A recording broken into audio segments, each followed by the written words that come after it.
नमस्कार। हम पढ़ रहे हैं आरबीएसई सिलेबस कक्षा 10 की एसएसटी की बुक। हमारा आज का अध्याय है 15 भारतीय अर्थव्यवस्था की विशेषताएं एवं नवीन प्रवृत्तियां। स्वतंत्रता के समय भारतीय अर्थव्यवस्था बहुत दयनीय स्थिति में थी। उपनिवेश काल में अंग्रेज़ों ने भारतीय कृषि, उद्योग, व्यापार इत्यादि को अपूरणीय हानि पहुंचाई। जब भारत स्वतंत्र हुआ तो भारतीय अर्थव्यवस्था के समक्ष सबसे बड़ी चुनौती इसे विकास के मार्ग पर तीव्र गति से अग्रसर करने की थी। पिछले दशकों में भारतीय अर्थव्यवस्था के विकास हेतु किए गए प्रयत्नों के कारण इसकी प्रगति में व्यापक परिवर्तन हुआ है। 1950 के दशक में अनेक महत्वपूर्ण निर्णय लिए गए जिन्होंने भारतीय अर्थव्यवस्था की प्रगति तथा विकास पथ को निर्धारित किया। 1990 के दशक के आर्थिक सुधारों, उदारीकरण, निजीकरण तथा वैश्वीकरण ने भारतीय अर्थव्यवस्था के भविष्य को निर्धारित करने में विशेष भूमिका निभाई है। वर्तमान में भारतीय अर्थव्यवस्था एक अविकसित या पिछड़ी हुई तथा विकासशील अर्थव्यवस्था के मिश्रित लक्षण व्यक्त करती है। अर्थव्यवस्था एक देश या क्षेत्र की वस्तुओं और सेवाओं के उत्पादन, व्यापार, उपभोग आदि क्रियाओं से जुड़ा तंत्र अर्थव्यवस्था कहलाता है। जैसे भारतीय अर्थव्यवस्था। भारतीय अर्थव्यवस्था एक अविकसित अर्थव्यवस्था के रूप में प्रति व्यक्ति आय तथा जीवन की गुणवत्ता, जिसे शिक्षा तथा स्वास्थ्य की स्थिति से देखा जा सकता है, का निम्न स्तर अर्थव्यवस्था के पिछड़ेपन को बताता है। कृषि पर अत्यधिक निर्भरता, उत्पादन की पुरानी तकनीक, छिपी हुई तथा संरचनात्मक बेरोजगारी की अधिकता, उच्च जनसंख्या वृद्धि दर आदि अर्थव्यवस्था के पिछड़ेपन के प्रमुख लक्षण हैं। हमारी अर्थव्यवस्था में अविकसित अर्थव्यवस्था के ये लक्षण विद्यमान हैं। पहला है निम्न प्रति व्यक्ति आय। भारत में प्रति व्यक्ति आय का स्तर बहुत कम है, जो इसके अविकसित अर्थव्यवस्था होने का प्रतीक है। विश्व बैंक के अनुसार 2015 ईस्वी में भारत की प्रति व्यक्ति सकल राष्ट्रीय आय 1590 अमेरिकी डॉलर थी। प्रति व्यक्ति सकल राष्ट्रीय आय में भारत का स्थान विश्व में 170वां रहा। भारत की प्रति व्यक्ति सकल आय न केवल अमेरिका, इंग्लैंड, फ्रांस, जर्मनी जैसे विकसित देशों से कम है, बल्कि चीन तथा श्रीलंका जैसे पड़ोसी देशों की तुलना में भी कम है। प्रति व्यक्ति आय के निम्न स्तर के फलस्वरूप लोगों का जीवन स्तर भी निम्न बना रहता है।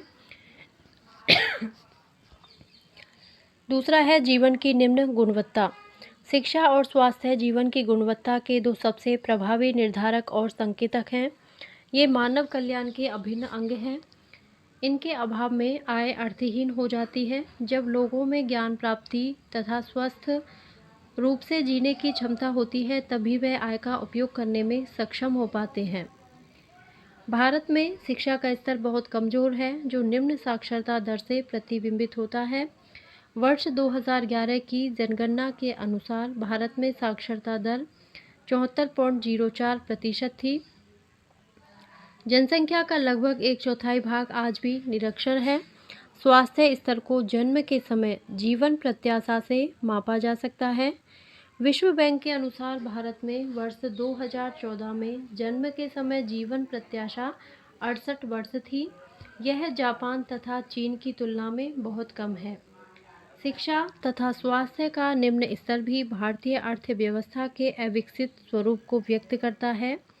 जन्म के समय जीवन प्रत्याशा चालू जनांकीय स्थितियों में एक नवजात की प्रत्याशित औसत आयु का सांख्यिकीय माप जन्म के समय जीवन प्रत्याशा कहलाती है। तीसरा है गरीबी की समस्या। गरीबी की समस्या। सभी अविकसित राष्ट्रों की तरह भारत भी गरीबी की समस्या का सामना कर रहा है। सुरेश तेंदुलकर के अनुमानों के अनुसार वर्ष 2011-12 में भारत में 21.92% लोग गरीब थे। गरीबी वह स्थिति है जिसमें व्यक्ति अपनी बुनियादी आवश्यकताओं को पूरा करने में भी असफल हो जाता है। स्वतंत्रता के पश्चात अभी तक गरीबी का निवारण नहीं हो पाया है। इसे भारतीय अर्थव्यवस्था की सबसे बड़ी चुनौती माना जा सकता है। मूलभूत आवश्यकताओं की पूर्ति की दिशा में बहुत धीमी प्रगति हुई है। अन्य देशों की तुलना में यह प्रगति प्रभावहीन प्रतीत होती है। विकास के लाभ समाज के निम्न एवं कमजोर वर्गों तक नहीं पहुंच पाए हैं। आज भी जनसंख्या का लगभग 1/4 भाग निर्धनता के दुष्चक्र में फंसा हुआ है। निर्धनता की समस्या के रहते कोई भी राष्ट्र पिछड़ेपन से बाहर नहीं आ सकता। अतः हमारी अर्थव्यवस्था निश्चित ही एक अविकसित अर्थव्यवस्था है। चौथी विशेषता है कृषि पर अत्यधिक निर्भरता। जैसे जैसे अर्थव्यवस्था का विकास होता है, कृषि क्षेत्र पर इसकी निर्भरता में कमी आती है तथा उद्योग एवं सेवा क्षेत्र पर निर्भरता में वृद्धि होती है। यद्यपि भारत में भी कृषि पर निर्भरता में कमी आई है, लेकिन यह कमी धीमी रही है। स्वतंत्रता के समय लगभग 72% जनसंख्या कृषि पर आश्रित थी। आज भी कुल रोजगार का लगभग 49% कृषि तथा सहायक क्षेत्रों में कार्यरत है। कृषि क्षेत्र से गैर कृषि क्षेत्र की ओर श्रम का पलायन तो हुआ है, लेकिन यह बहुत धीमा रहा है। कृषि पर अत्यधिक निर्भरता भारतीय अर्थव्यवस्था के अविकसित स्वरूप का प्रतीक है।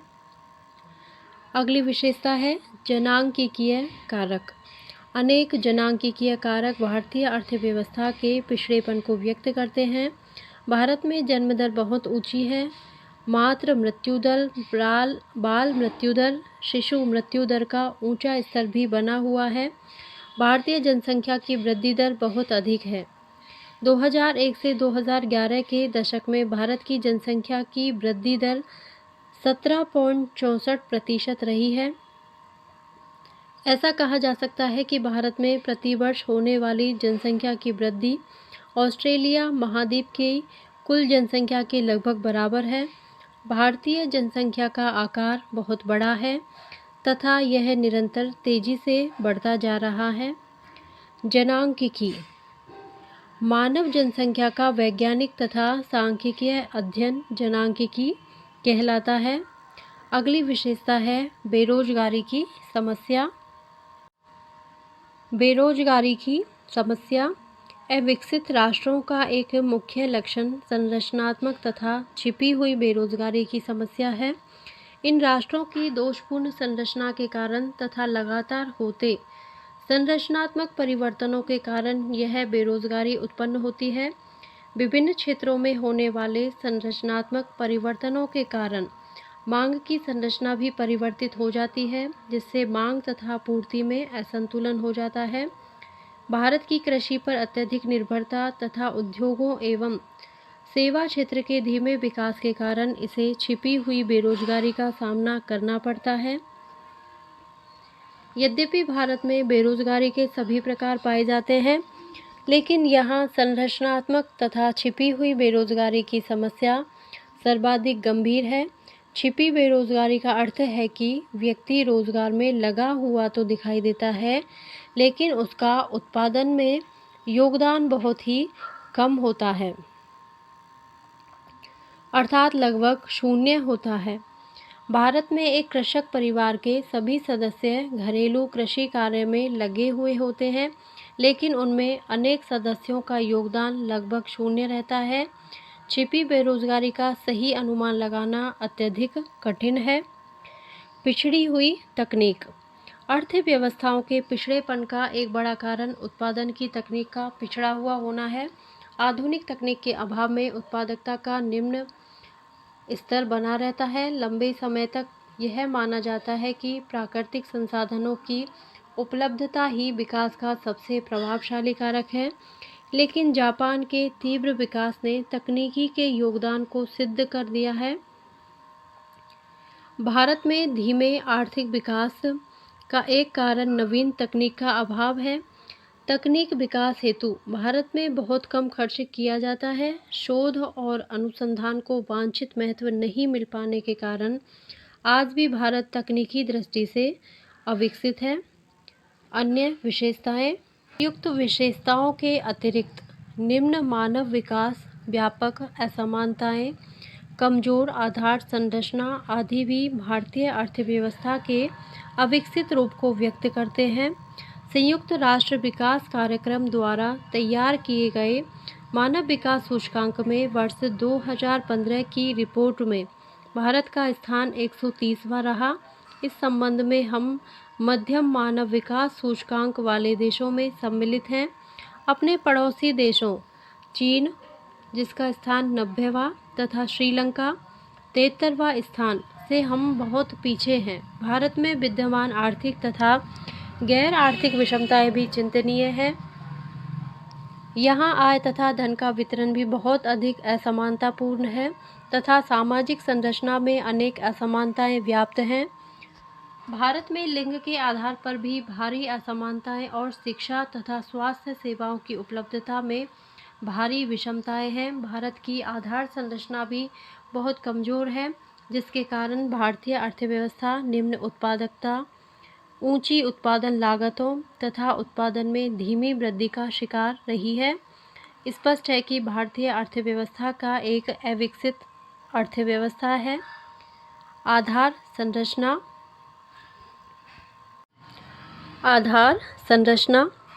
आधार संरचना का तात्पर्य उन वस्तुओं और सेवाओं की उपलब्धता से है जो अर्थव्यवस्था की कार्य पद्धति को सुगम बनाते हैं। ये उत्पादकता में वृद्धि करते हैं तथा आर्थिक विकास के लिए आधार प्रदान करते हैं। सड़क, विद्युत, शिक्षा, स्वास्थ्य, बीमा, बैंकिंग आदि आधार संरचना के प्रमुख उदाहरण हैं।